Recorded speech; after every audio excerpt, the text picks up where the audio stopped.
Welcome to Ultimate Africa 2019, subtitled More Than You Ever Wanted to Know About Our Africa Trip, where we went to Zimbabwe, Zambia, Botswana, and South Africa. These are the happy campers in Dulles Airport waiting for that long flight over to Johannesburg. We arrived at a lovely hotel where we were ready to rest and relax. We met Sandy and Marilyn there, who would also be going on our long tour as well, and we decided to do a city tour with them. And the quote is one on the wall behind us, which is at the Apartheid Museum.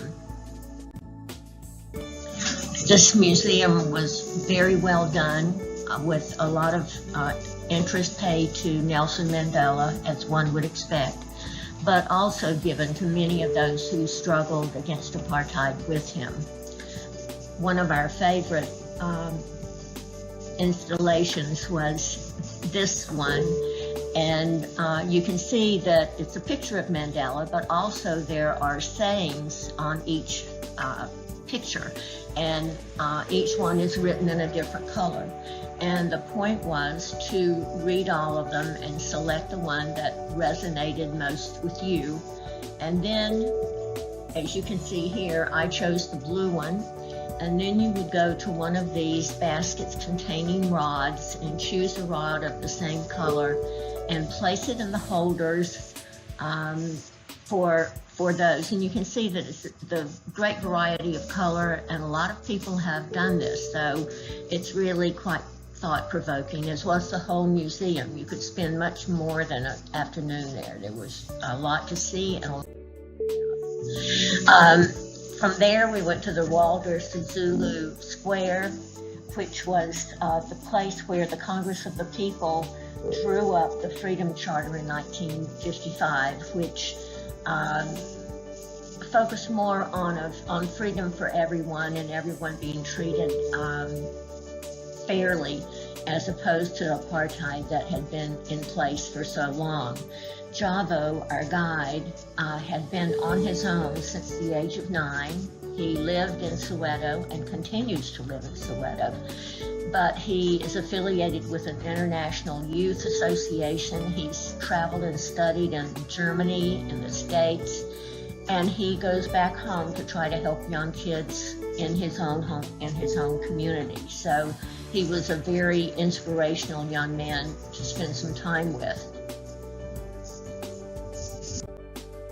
Here we got out of the vehicle to have our photos taken at the sign of Soweto, and Jeffrey and David, who were just walking along the street, came along to welcome us, and everyone was very friendly and pleasant.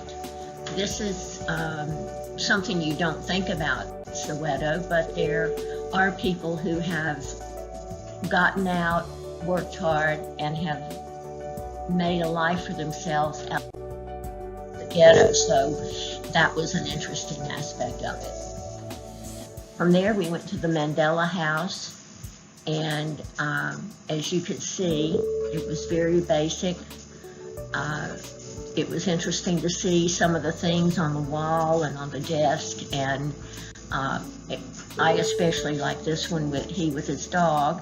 And this was a nearby restaurant across the street and down a little bit that we all sat and had a really nice local dinner. And right up the street from this restaurant, across from Mandela's home, was the home of Desmond Tutu. So a lot of good people in the community. From there, we began the official tour, and our first stop was Kashawi Camp near Hwange National Park. And on the way to the park, you just never know what you're going to see, so we always spot different animals. And then when you arrive, this is how you're greeted, with music and song and dance, and usually a warm damp towel and a cool drink. So that was a regular routine that we really enjoyed. This camp was kind of high up on a bluff, and it looked down into a valley, and you could see monkeys, you could see elephants, whatever was roaming through on any given day. It was really a lovely sight. Our first day out, we were going to visit a village, and we had a flat tire, which can happen anytime, anywhere. But I guess that was a bonding moment for us because everybody made the best of it. It took about 2 hours to get everything resolved. But once we were back on the bus, everybody was a happy camper. So I think that told us that we were. Here we went to the homestead of Mr. and Ms. Matches, and again, greeted with song. This little boy kept following us around. He was a little shy, but he wanted to be a part of it. Here are some of the cooking arrangements. I really love this little indoor kitchen counter kind of thing where they kept their cooking supplies, and of course some cooking was done outside. I was also, if you notice the subtle color of the wall here and the floor, those were made from termite mounds. And I didn't realize until we came to this part of Africa that termite mounds can be gray, they can be black, they can be red, and so they used the coloring of this to color the interior of their homes, which I thought was very attractive. And so they took us on a tour of the village, and they had goats and chickens and their daily lives, such as chopping wood, and of course everybody has to try their hand at it. Here we are grinding corn, but not quite as well as the ladies who do it day in and day out. But it gave us an idea. Those poles are quite heavy. It gave us an idea of what they did. We then stopped for morning tea and coffee. They had theirs as well, and we went into their community building, and we sat around and asked questions of each other, which is something common to OAT, Overseas Adventure Travel Groups. They like to bring you into villages and give you an opportunity to talk with them, and them an opportunity to talk and ask questions of you. And you can see we had some good laughs as well. And this is what happened when we left. We brought some supplies for them as a thank you, and of course they appreciated that and thanked us.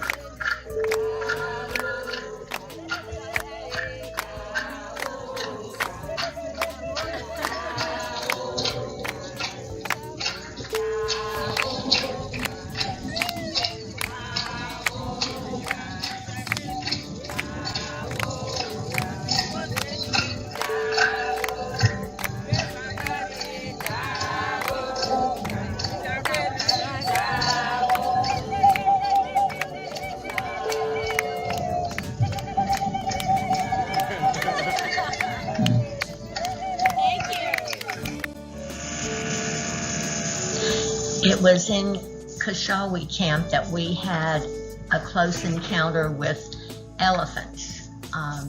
For some reason, many people were having difficulty sleeping, and I was awake one night about 3 o'clock in the morning, and I heard these huge explosions of flatulence, which is what I thought it was, and then this great whiff of urine, and I thought something's out there.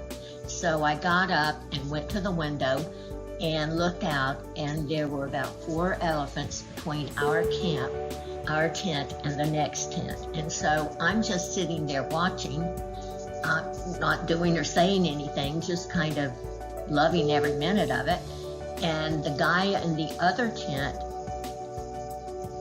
lets go of his air gun and given to us in case there's an emergency and you really need help. And the procedure is, if you blow the horn, then you need to turn on all of your lights. Everybody else needs to keep their lights off. Well, by that time, once the air gun goes off, Tippy jumps up and grabs me by the arm, not having any idea what's happening. And the elephants turn and start trumpeting and running out of camp. Some of them kind of coming in our direction. So that was a little bit of excitement, but I was pleased that I wasn't the one that let the air gun off, because Charlie got a lot of ribbing the next day. But that was our first camp, our first bit of excitement. The birds are plentiful, they're beautiful. I didn't really make an effort to learn the names of all of them. As you can see, these are pretty iridescent, they're just gorgeous. But if you were a birder, this would be a place to come, because there are just so many and so different. I think those on the left are Egyptian geese. I could be wrong, and nor do I know what this one is. This was our visit to St. Mary's School, and overseas adventure travel will always take you to a school. And boys are in the khaki, girls are in the blue. And we had a delightful visit. We had a chance to sit down with the students and chat for about 15 minutes. They had their workbooks out and they had a map. They wanted to know where we lived and that kind of thing. So it was just a delightful morning, and everyone was so wonderful to talk with. And we had supplies for them as well that we had brought from home. So it was wonderful, and we certainly enjoyed that visit. We're on our way to Falupa Lodge at Kafue National Park in Zambia, and this is just at one of the transfer points where we get from one vehicle to another, and a large termite mound. We were told that these mounds go as far underground as they extend above ground, so you can see the size of them. And these are weaver bird nests, which I just love the way they hang off the trees. And these are nice and tidy ones like we saw last year in Kenya and Tanzania. Most of those we saw in this area tended to be a little more loosely woven, and they use these sometimes to give direction, because usually they're built on the side of the tree that receives less wind. So you can often tell north from south and east from west if you know which way the wind's supposed to be blowing. So anyway, that's one of those things that we were told. And our first glimpse of Victoria Falls, and this is just as we're passing by, but we don't actually see the falls until the end of the trip. This had to be one of my favorite places because we were right on the river, and it was such a peaceful, beautiful river. And I love the fact that all of the community buildings were open on three sides. This is our room, so you can see that we didn't lack for very much. And we also had a private toilet and bath, so it was very well appointed. This was our little cabin. We had a little front porch here, and we overlooked this lily pond, which was absolutely beautiful and peaceful. And at night, hippos would come out of the water. You could hear them swishing in and out and walking, and often leave us little surprises in the morning, but it was delightful to think that they were that close. And again, the lily ponds. Morning photo, just how peaceful and smooth and like glass the river is.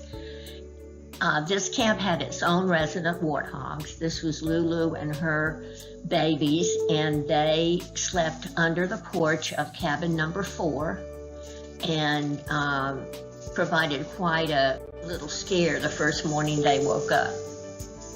Candelabra trees you see quite often here. They're very unique and different, and I love seeing them.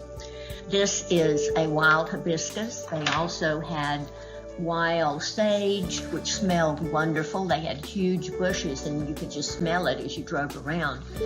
Wild basil and wild lavender. So quite a bit of things that you would recognize. And we were told how they were used by the locals. More birds. This is another water buck on the right and a hartebeest on the left. We only saw one hartebeest this trip.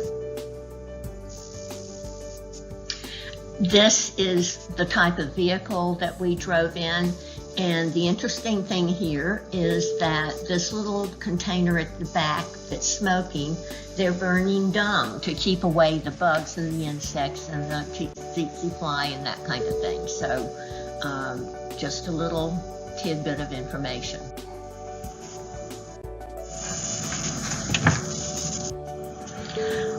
On this morning, a little vervet monkey was in the tree outside as we left the cabin for a day on the river. Those who wanted to go fishing in the morning went fishing, and the rest of us went on the other boat just to learn more about the river and the plants and everything that our wonderful guide Isaac had to show us. He was just so well informed about everything pertaining to the river. And then at night he would tell us about the constellations. So this young man was quite accomplished. Here he's holding some water chestnuts, and on the right are some waterberry. More water lilies, which were absolutely beautiful. This is called a Jesus bird because it looks like it's walking on water. So I don't know the formal name for it, but that I remembered. Of course, always hippos.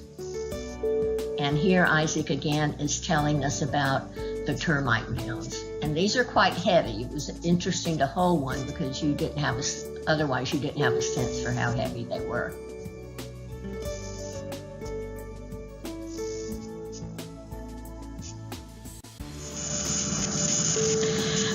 We were flagged over by someone from our camp, never suspecting that we would have a full lunch out in the bush. And the photo on the right are some of the staff from camp, the young chef, and the guy in the uniform has a gun.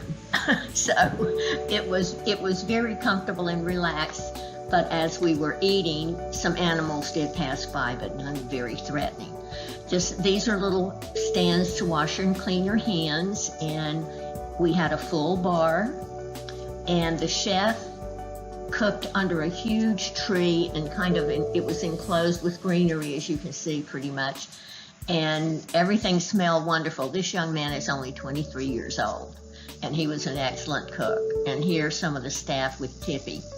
And here we are just enjoying a wonderful, wonderful lunch out in the wild. What a surprise. We were all stunned. It was marvelous. And then later in the day, we ended with sundowners on the river. So it can't get much better than that. Our next camp was Baobab 2, which is near Chobe National Park, and it actually overlooks into Namibia. The cows that you see there are actually in Namibia, so we were very close to their border.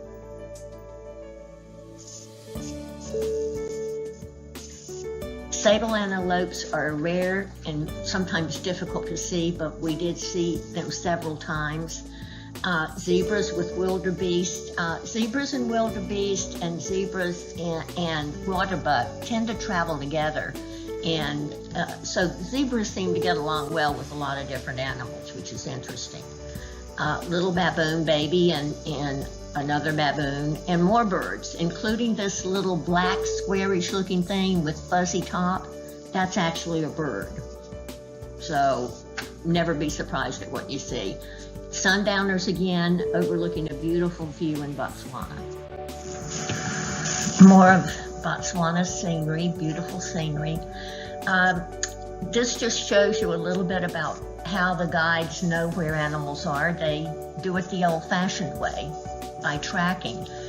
They would often get out and show us the tracks that they were following, and they could tell the direction, how many, the type of animal, and that kind of thing. On the right is some of the terrain that we covered. Last year on our trip, the guides stayed on the road. I think legally they were forbidden to go off-road, but that was not the case here. Our camps were more remote, and if they spotted an animal, then hold on, because they're going over bushes, they're going over logs, they're going over whatever's there. So that was a bit of an adventure too. These are red latchweeds, which I had never heard of, but they're beautiful animals. And that's the other thing about Africa is you have an idea of some of the things to expect, but there's so much more that you just have no idea about. And it's always a surprise. Zebras, of course, you recognize, but these zebras have a beige stripe as well. If you look at the rump of this one on the right, you can distinguish it.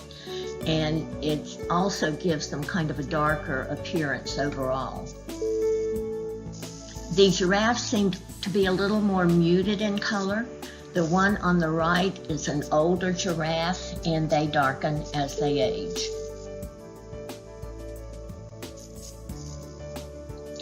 On the right are vultures cleaning a carcass. I think that was a giraffe, and that's part of some of the things you see as well.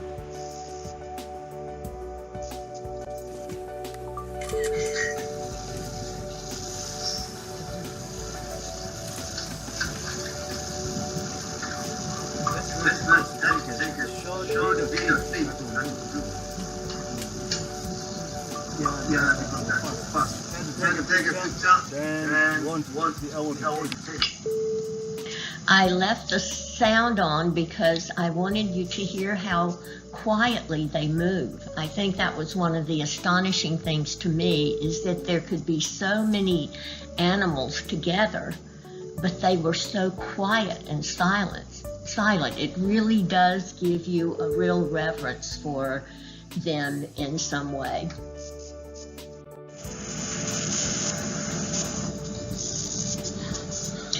Another sable antelope, a mama baboon carrying the baby underneath, crocodile and hippo. I have to confess, I fell in love with the warthogs. They kneel like this when they eat because their legs are longer than their neck, so they have to get down in order to reach the short grass. They travel in little families like this on the right, and they're just wonderful to watch. They're just totally engaging to watch, especially when they all throw up their tails at the same time and trot off. So they're just really cute. Baboons. Again, on the right, you can see a little more of the stripes, and on the left is a jackal. Mongoose, and a Cape buffalo with the little birds on his back that helps keep him clean. They even hop in and out of his ears and clean his ears, so the interaction was interesting to see. This is a closer picture of the mongoose. They're hard to get a photo of because sometimes they're very quick. And these are two little warthogs fighting over a mud puddle. Elephants trying to find shade, and again, more birds.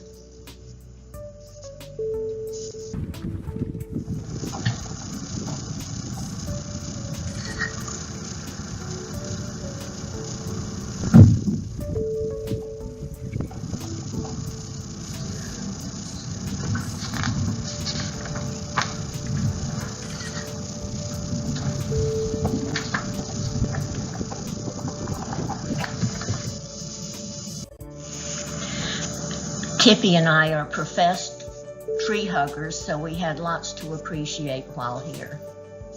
On the left is a fish eagle, and on the right is a split-billed stork, I think. This was one of my favorites, a lilac-breasted roller. They were just beautiful. A close-up of a giraffe. And then on the left, these two giraffes were necking, and not in the romantic sense. That's when they're fighting and throwing their necks at each other. So we did see a little bit of that too. Here we found 9 lions after a kill. And when they make a kill, they really gorge and feast on it. And then about all they feel like doing is lying around and sleeping. And we found this group in the morning, and we had a good look, and then we came by in the afternoon, and they were still sleeping. They were making the most of it.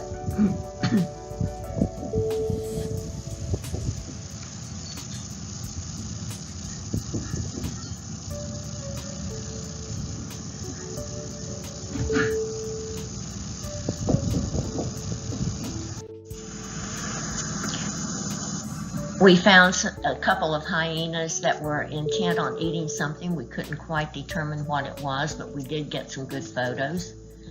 And On the left is a mama kudu and her little baby. This was taken from the deck of our lodge. This lodge had a watering hole so we could see anything that came by to water. And the photo on the right was taken by Sandy, and it's a greater kudu, which has wonderful horns. And this by Marilyn.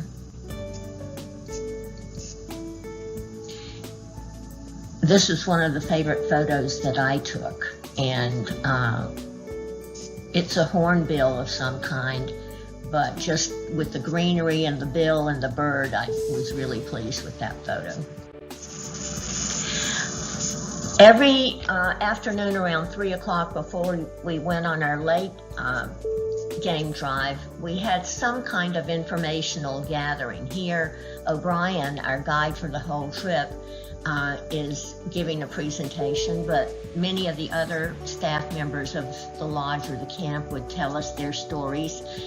There were two women who were managers, two women of the area who were managers of two of the lodges, and that was highly unusual because it's difficult for women to progress in this society, and they had done very well, so they shared their stories with us. But we always learn something. There's just so much to learn, and we enjoyed all of that. And this particular day, two local women came in with baskets that they had woven, they and their group had woven, and they told us how they arrived at the colors that they used and that kind of thing. So it's, you know, again, just an interesting story. I bought this little basket, and it was only after I bought it that I was told that Emily, one of the two ladies, had actually made it. So that adds to the importance of the little basket. From there, we go to Saguni Camp, Okavango Delta, Botswana, and many times we traveled with in these smaller planes, which was fun to do. And again, just the water and the way it weaves through the countryside is beautiful. This is certainly a wonderful memory when we went on the Makoro ride, which was like a dugout canoe.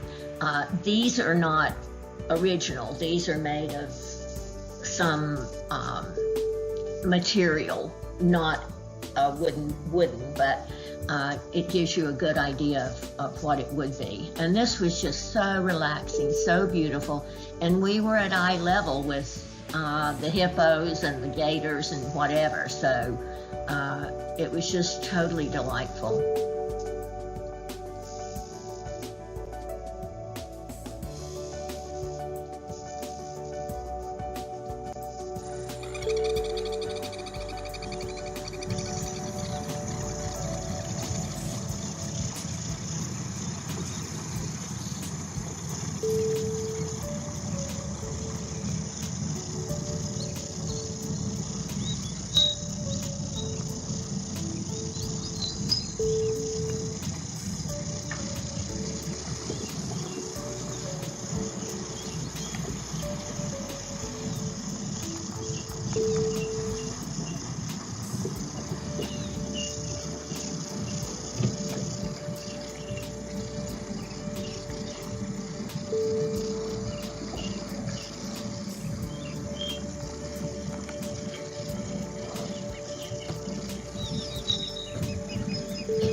You can see why this was a high point of the trip. I could watch this forever. That was a wonderful, wonderful experience.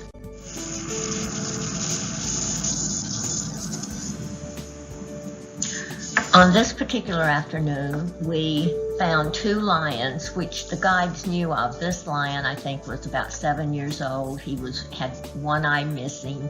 And so they were familiar with the two lions, but when we found them, he wanted them to get up, and this one kept ignoring us. And finally, the guide kept running over bushes and branches trying to get the lion's attention, and finally, he got up. And on the left, I included this photograph because this is part of the vehicle on the lower left side of the picture, and it shows you how close we were to this lion. The second one was on the other side of the vehicle behind a bush. So I didn't want to keep my eye off him either because he was behind us. But this is as close as I ever expect to be to a lion. And again, we were driving over bushes, over branches, everything. We also spotted at Laguni a leopard, a beautiful leopard. And these are my photographs, the best ones I had of him. But he was actually between our two vehicles as well. And we saw leopards last year, but they were always at a distance. This leopard was actually between our two vehicles, and just breathtaking.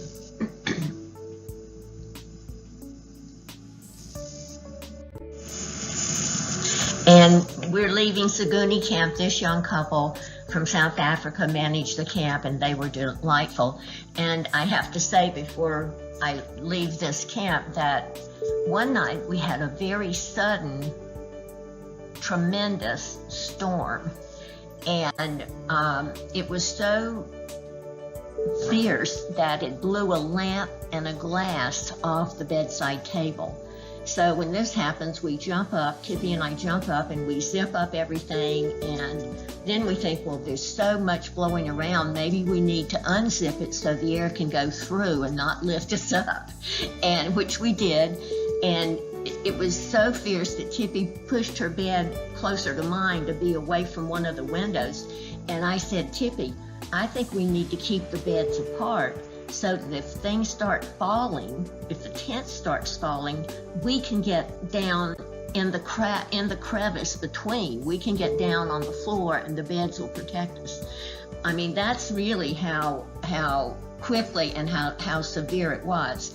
To make matters worse, the bathroom had one side of the tarp that covered the bathroom became undone. So with all the wind, this is flapping back and forth, and it's like, oh my gosh, what's happening?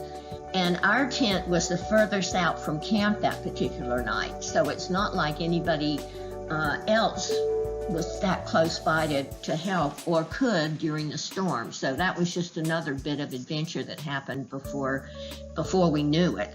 So this young couple was kind enough that on the last night they said, well, you had such an adventure last night, we'd like to upgrade you to an executive tent. And they did, and it was just absolutely wonderful. More spacious, more privacy, looking right out on the Hippo Lagoon. So they were very gracious and very kind to us, and we all had a lot of fun with them. But now we're leaving to go to fly to Victoria Falls. On the way out of camp, we ran into some painted dogs, which we had seen before, a group, but this group, you just never know what you're going to see. We stopped for lunch in Victoria Falls, and these people on the right were the entertainment. The food was done very nicely. The gentleman on the right is showing Tippy how to use the finger piano, which is an instrument that is handmade, and they, if I remember correctly, I think they said they make them from springs, that they find from various and sundry things that have been discarded, and they pound them out, and which makes this finger piano, and it makes great music. It's very nice.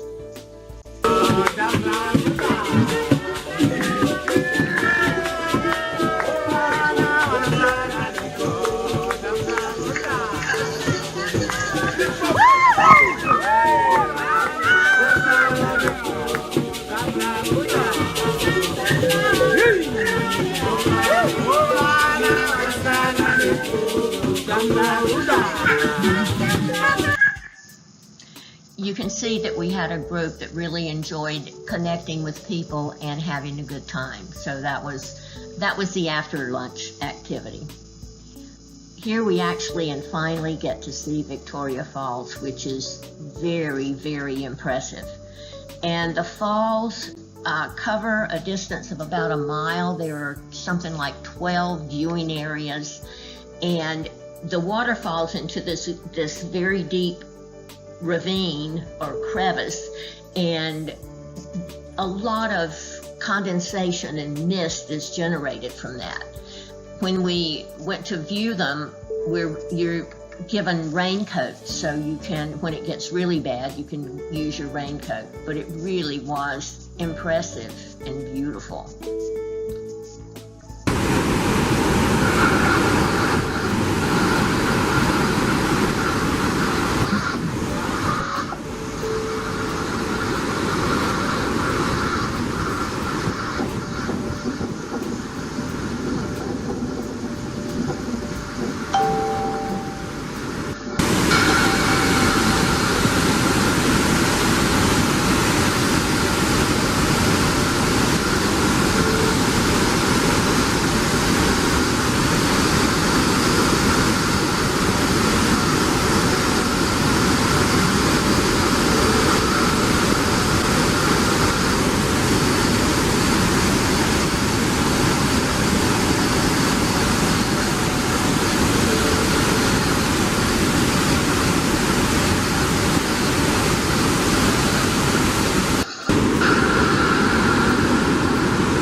Of course, we ran into something on the way home, in this case, warthogs, one of my favorites. So they're just munching away by the walkway. The town of Victoria Falls was really pleasant. This huge tree, colorful tree, was right outside our hotel as we left it to go check into the village. The old Victoria Falls Hotel was just absolutely beautiful, both inside and out. I mean, I guess that's how the other half lived years and years ago, but it was totally beautiful. It's a real pleasure just to walk around and see it. In the back, you can see the mist from Victoria Falls. I loved everything they had on the walls inside, from these flowers and different things like that. They had a whole series of British cartoons.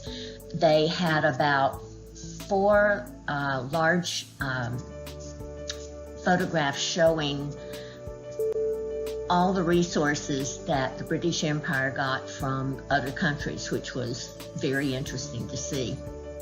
And of course, the lovely staircase.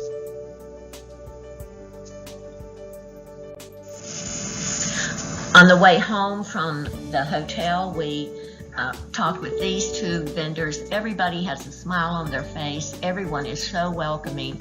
And Tippy and I bought little meerkat statues from the lady. And then Moses on the right did the baobab trees, which we both bought one of those as well. So that was really a pleasure to meet both of them. It's our last day in Victoria Falls, and we went on a boat ride on the Zambezi, had a dinner cruise, and unfortunately it was raining, but that didn't dampen the fun. So we had a great time and good food. From there, most of us, I think, 5 people did not go, but most of us on our tour continued on for 4 days in Cape Town. We had very good weather. Our first stop was Table Mountain, and the scenery here, this is very barren except for really scrubby plants that can grow here. But the scenery in Cape Town and around Cape Town was just spectacular. So that was a very, enjoyable place to be.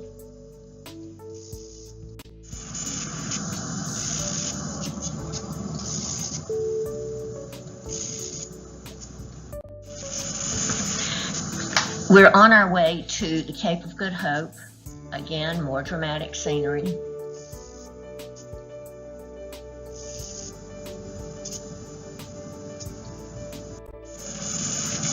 After lunch, we went to see the African penguins at Boulders, and what's not to love about penguins. These are cute as can be.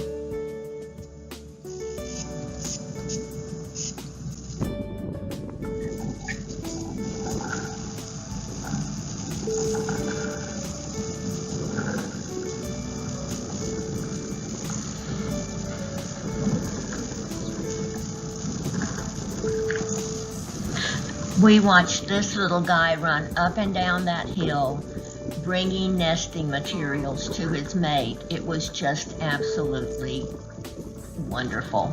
So sweet.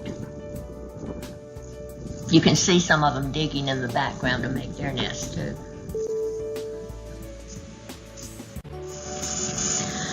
Kirstenbach National Botanical Gardens. Weather was perfect for this. On the right is the protea, which is the national plant of South Africa, and there are many varieties and they grow everywhere. So we were happy to see those.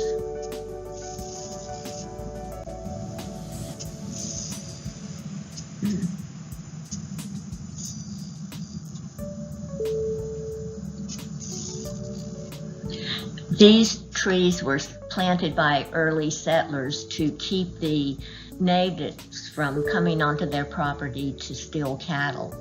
You can see that the person could get in, but the cattle couldn't get out. And I don't remember the name of the tree, but I had never seen one like it before, and I thought that was an interesting concept.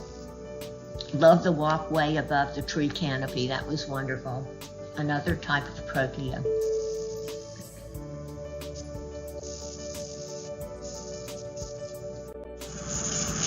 Table Mountain from the waterfront. The waterfront in Cape Town was lots of fun, and it's a great way to meet people. There's music everywhere. Every time you turn a corner, there's music or there's some activity to do. We had a great time there. I have to stop and tell you about the Black Magic Woman. After we had lunch, Tippy had a yearning for some chocolate. You can see chocolate on the counter behind her. We went to the chocolate counter. There's no one behind it, and we're wondering what's happening. And I look over, and there's this attractive lady sitting with a few people, chatting with them, and she has her camera positioned so as to take a selfie, except she's using it to adjust her makeup and adjust her turban and that kind of thing. And I have no idea what made me do this, but I just put my face down beside hers, and I smiled. Well, she leapt up. She gave me a huge hug. Tippy comes over. She gives Tippy a huge hug. She talks to us. She asks us questions. She takes our hand. She massages our hands and arms all the time, talking and asking and talking and asking. And then she gives us a big hug at the end. I mean, it was just like 5 minutes of wonder. It was just amazing. And so, I mean, Tippy and I still talk about that. As we're wandering through this building, we run into the couple she was talking with, and we said, you know, we just really enjoyed talking to your friend so much. She was just so warm. And they said, we didn't know her. We just met her too. So, and she could have cared less about the chocolate. People came up and she said, I'll be with you in a moment. So she had her focus on us, and that was it. But just the kind of person that makes your day, and that was an experience to remember.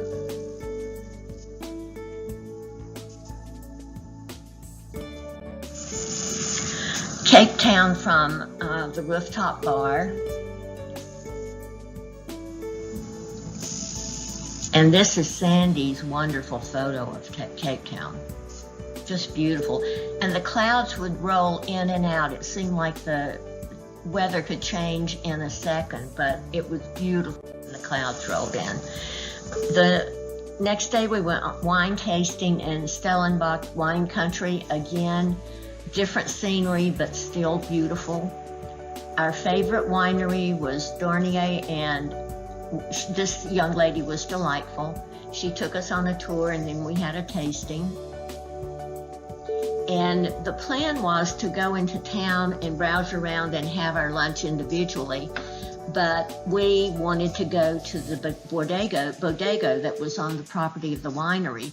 And so, as overseas adventure travel will do, they let you vary a little bit from the original plan to do something you would like to do. Little did we know that we were getting gourmet food. The food here was just absolutely fantastic. On the way to the third winery, we stopped at the prison, the final prison that Nelson Mandela was released. He, as you know, spent 27 years in prison, most of it on Robben Island, but when his health became fragile, he was moved to other places, and this was the prison that he was finally released from. The third winery made both wine and cheese. I love this little thing for the goats. I kept hoping to see a goat go up there, but none did. But we did do a little goat watching along the way, and this was a charming place for them. They had all kinds of this is a little shed and little playthings around, but you can also see the beautiful scenery. It was just spectacular. And here we are at the wine and cheese table. This was our final night, our farewell dinner, in a little downstairs room in an Italian restaurant within walking distance of the hotel. And it was really a beautiful way to end a wonderful trip. So we thoroughly enjoyed that. We have to thank all the wonderful people who were with us who made this trip just so much fun. This is Alice, our 86-year-old lady friend, who just was marvelous, and she's my role model. I want to be doing what she's doing when I'm 86. So we met such wonderful people along with us. And you can tell a basket of fun all along the way.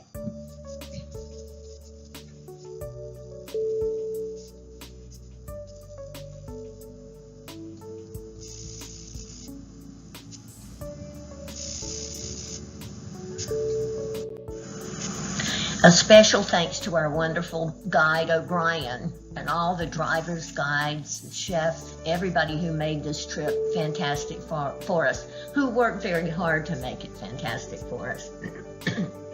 O'Brien was a man of supernatural skills on many levels. He managed to deal with all of us in a very graceful way. We appreciate all of his knowledge and patience. Drivers and guides, everyone made it fantastic for us. So here we are, our last flight home. We're frazzled, but it was a fantastic trip in every way.